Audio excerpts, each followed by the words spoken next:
Hello friends, you are very most welcome on unique study with Ajay.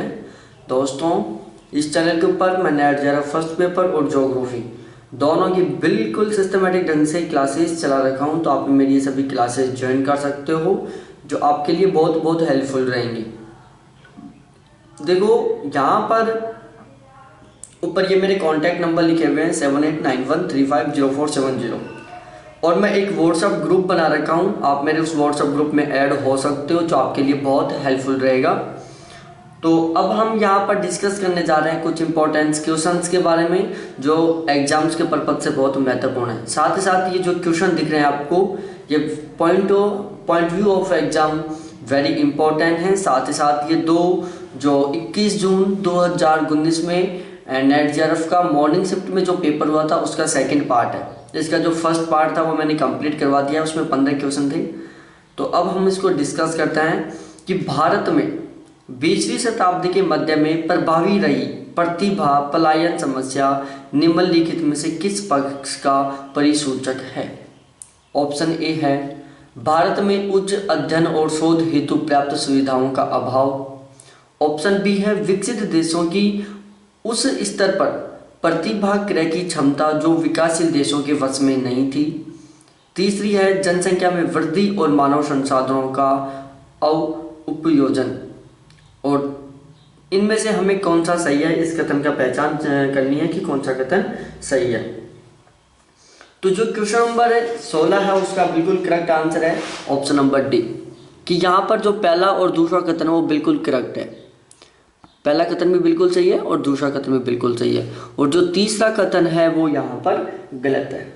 उसके बाद next question number 17 है, भारत एवं दक्षिण एशिया में शिक्षा के नियोजन और प्रबंधन में क्षमता विकास और शोध के उद्देश्य से भारत में स्थापित किया गया मुख्य संगठन कौन सा है। तो वो है नालंदा विश्वविद्यालय। कौन सा है?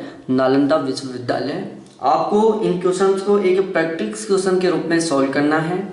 जैसे मैं आप वीडियो को जूम करो, क्वेश्चन को पढ़ो, उसका करेक्ट आंसर सजेस्ट करो, उसके बाद मेरा जो आंसर है वो मैच करो आप। साथ ही साथ 2019 के मेरे पास टोटल 45 पेपर हैं।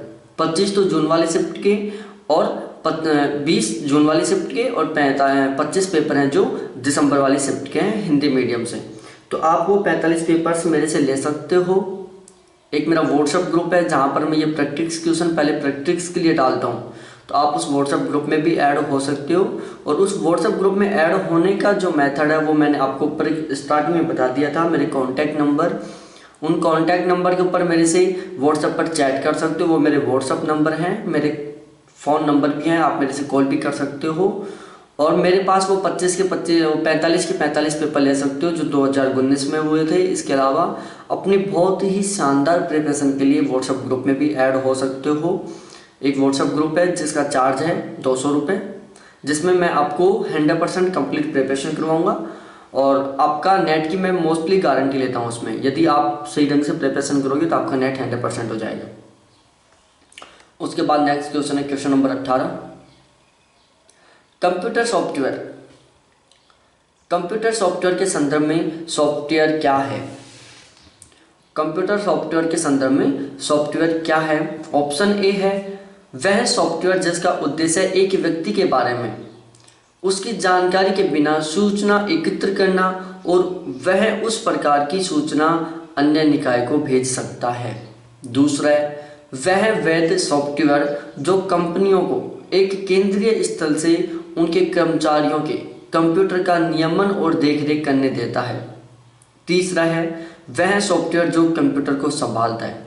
चौथा है एक अन्य अहानिकारक आभासी प्रोग्राम के अंतर्गत छिपा एक कंप्यूटर प्रोग्राम जो स्वयं अपनी प्रतिलिपियां बनाता है और उन अन्य प्रोग्राम या फाइल्स में संलग्न करता है। तो जो क्वेश्चन नंबर 18 है उसका correct answer option number D है। आप सजेस्ट करके बताओ। उसके बाद नेक्स्ट क्वेश्चन है, आप इन क्वेश्चंस की पीडीएफ भी ले सकते हो मेरे से।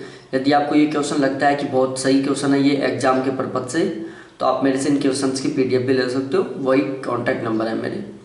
उसके बाद आईसीटी के बारे में सही है, क्वेश्चन नंबर 19 है कि निम्नलिखित में से कौन सा कथन आईसीटी के बारे में सही है। ऑप्शन पी है, आईसीटी एक परिवर्णी है जिसका तात्पर्य इंफॉर्मेशन एंड कॉम्पिटिटिव टेक्नोलॉजी है। और क्यू है, समावेशी शिक्षा में अधिगम समर्थन के लिए आईसीटी का प्रभावी उपयोग सभी शिक्षार्थियों के लिए एक अच्छे शिक्षण का उदाहरण है। तो यहाँ पर इसका जो करेक्ट आंसर है वो है ऑप्शन नंबर बी, क्योंकि यहाँ पर जो क्यू है वो बिल्कुल सही है और जो पी है वो गलत है, क्योंकि यहाँ पर आईसीटी की फुल फॉर्म होती है इंफॉर्मेशन कम्युनिकेशन टेक्नोलॉजी, जो कि यहाँ पर गलत दे रखा है। उसके बाद नेक्स्ट क्वेश्चन है क्वेश्चन नंबर 20, सतही ओजोन की निर्मित में निम्नलिखित में से कौन महत्वपूर्ण भूमिका निभाते हैं। सतही ओजोन की निर्मित में निम्नलिखित में से कौन महत्वपूर्ण भूमिका निभाते हैं। ए है नाइट्रोजन के ऑक्साइड, बी है सल्फर के ऑक्साइड, सी है सूर्य का प्रकाश, डी है कार्बन मोनोऑक्साइड। अब हमें क्वेश्चन नंबर 20 का करेक्ट आंसर बताना है। तो क्वेश्चन नंबर 20 का करेक्ट आंसर है ऑप्शन नंबर बी, कि यहाँ पर 2, 3 और 4 बिल्कुल सही है। सल्फर के ऑक्साइड, सूर्य का प्रकाश और कार्बन मोनोऑक्साइड। उसके बाद नेक्स्ट क्वेश्चन है क्वेश्चन नंबर 21, निम्नलिखित में से कौन सा भारत में परंपरागत शिक्षा का एक आवश्यक घटक है। किसका? परंपरागत शिक्षा का एक आवश्यक घटक है। पुस्तकों से सीखना, शिक्षक से सीखना, चिंतन से सीखना, अनुदेशात्मक सामग्री के माध्यम से सीखना। तो जो क्वेश्चन नंबर 21 है उसका करेक्ट आंसर है शिक्षक से सीखना। किससे? शिक्षक से सीखना। 22वां क्वेश्चन है कि निम्न में से कौन भौतिक भौगोलिक खतरों की श्रेणी में आता है। भौतिक भौगोलिक खतरों की श्रेणी में आता है तो वो है बीमारी। जो बीमारी है वो भौतिक भौगोलिक खतरों की श्रेणी में आती है। उसके बाद भौतिक भौगोलिक खतरों की श्रेणी में आता है, तो यहां पर इसका जो करेक्ट आंसर है वो है हिमदाव।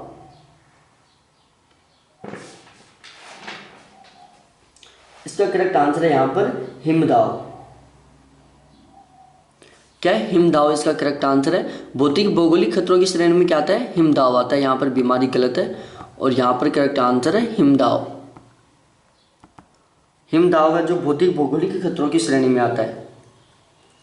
1 मिनट।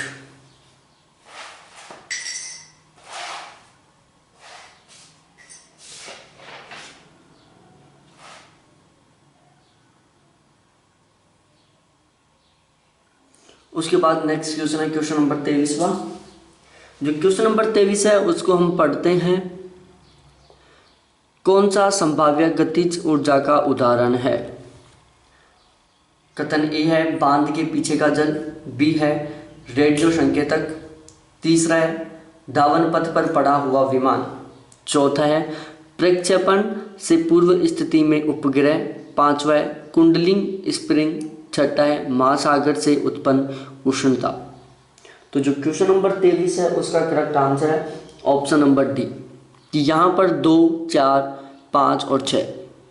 दूसरा है रेडियो संकेतक, प्रक्षेपण से पूर्व स्थिति में उपग्रह, कुंडलिंग स्प्रिंग और महासागर में उत्पन्न उष्णता। ये सारे के सारे चारों हैं जो गतिज ऊर्जा, संभाव्य गतिज ऊर्जा के एग्जाम्पल्स हैं। उसके बाद नेक्स्ट क्वेश्चन है क्वेश्चन नंबर 24। VLE क्या है। VLE है वर्चुअल लर्निंग इन्वायरमेंट। क्या है? Virtual learning environment. Next question है निम्नलिखित में से भारत की किस पंचवर्षीय योजना में शिक्षा और मानव शक्ति पर विशेष बल दिया गया था। शिक्षा और मानव शक्ति पर विशेष बल दिया गया था 5वीं पंचवर्षीय योजना में। उसके बाद नेक्स्ट क्वेश्चन है क्वेश्चन नंबर 26। कथन फर्स्ट, संयुक्त राष्ट्र में वर्ष 2010 में सहस्त्राब्दी विकास लक्ष्य पारित किए गए थे। कथन सेकंड, विकास के लिए वैश्विक साझेदारी को विकसित करना सहस्त्राब्दी विकास लक्ष्यों में से एक था। तो जो क्वेश्चन नंबर 26 है उसका करेक्ट आंसर है ऑप्शन नंबर बी। यहाँ पर जो केवल कथन सेकंड है वो बिल्कुल करेक्ट है। जो कथन सेकंड है कि विकास के लिए वैश्विक साझेदारी को विकसित करना सहस्त्राब्दी विकास लक्ष्यों में से एक था। क्वेश्चन नंबर 27 है भारत सरकार द्वारा ज्ञान GIAN को प्रारंभ करने का उद्देश्य है।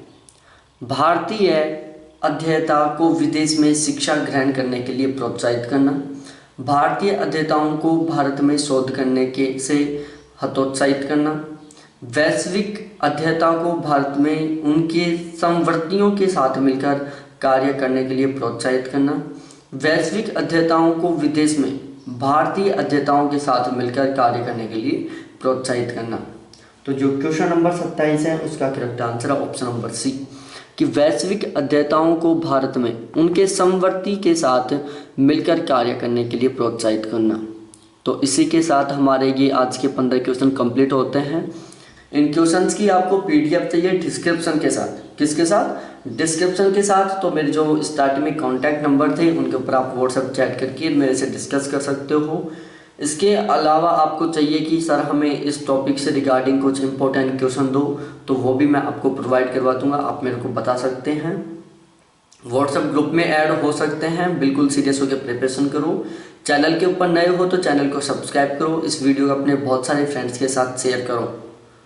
तो फिर मिलते हैं हम नेक्स्ट वीडियो के साथ। और हाँ, यदि नए हो तो सब्सक्राइब जरूर करना, बेल आइकन को दबाना। फिर मिलते हैं हम नेक्स्ट वीडियो के साथ। बाय, थैंक्स देखने के लिए। बाय।